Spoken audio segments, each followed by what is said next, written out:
अगले दिन आरजू ने जीवतेश की फोटो सोशल मीडिया पर देखी और उसने लोगों के कमेंट्स भी पढ़े जो उसके सपोर्ट में थे। लोग आरजू को डिवोर्स लेने के लिए कमेंट्स लिख रहे थे।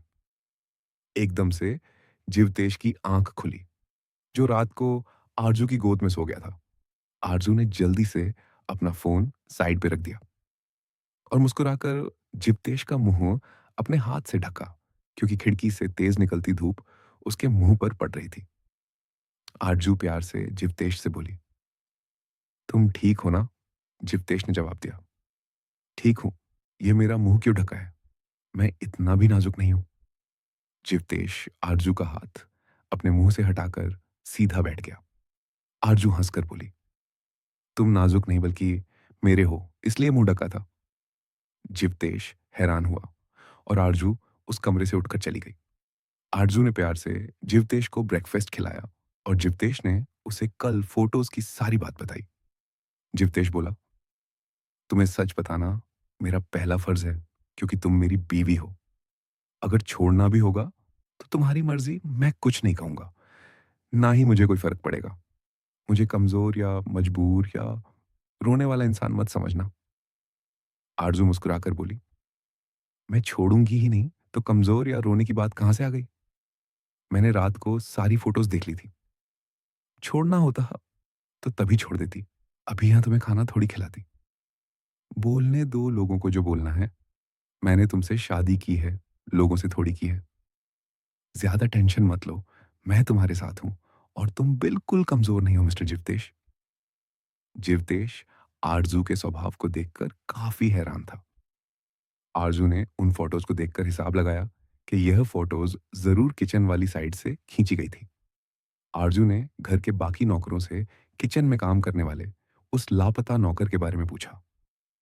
घर के बाकी नौकर उस आदमी को ठीक से नहीं जानते थे, इसलिए आरजू ने सीधा पुलिस में रिपोर्ट लिखवाकर उस नौकर को ढूंढना चाहा।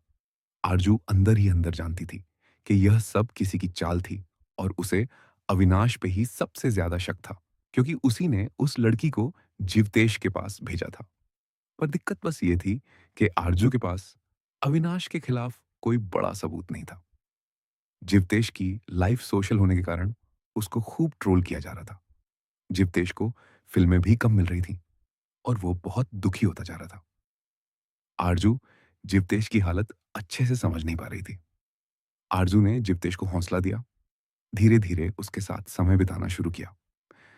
आरजू ने जीवतेश को बताया कि यह सब अविनाश ने ही किया था, मगर जीवतेश अब मान चुका था कि उसकी इमेज अब दोबारा सही नहीं होगी और उसका एक्टिंग करियर खत्म हो जाएगा। आरजू अंदर ही अंदर जानती थी कि जीवतेश के मन में कोई बात तो उसे तंग करती थी। जीवतेश को आरजू पर भरोसा सा हुआ और उसने अपने बचपन की सारी बात आरजू को बताई। आरजू ने जीवतेश का हाथ पकड़कर उसे समझाया कि हर औरत उसकी मां जैसी नहीं होती, और फिर आरजू कभी सपने में भी जीवतेश को छोड़ने की नहीं सोच सकती थी।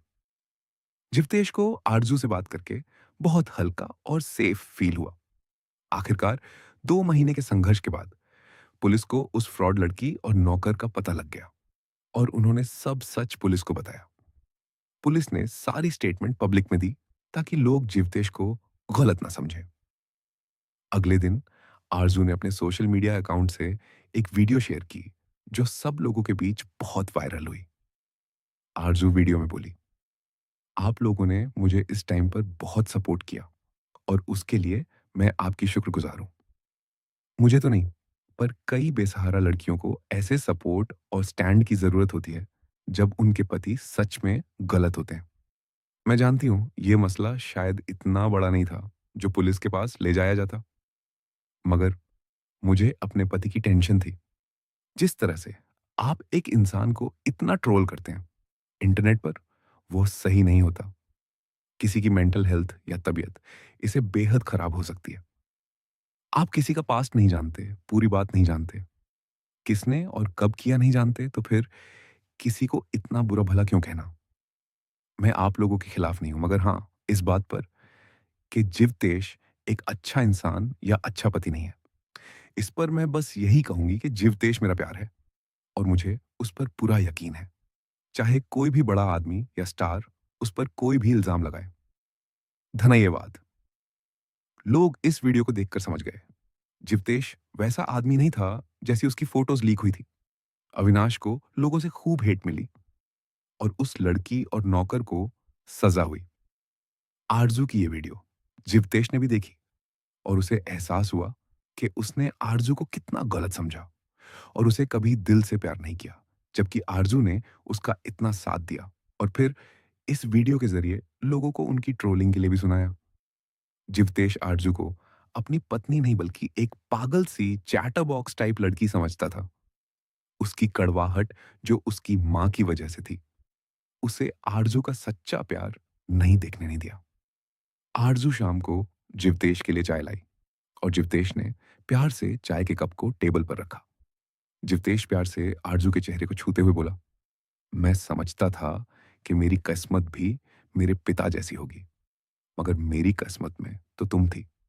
मैं टूटा, बिखरा, मगर तुमने मेरा तमाशा नहीं बनाया, मुझे अकेला नहीं किया और मेरा साथ दिया।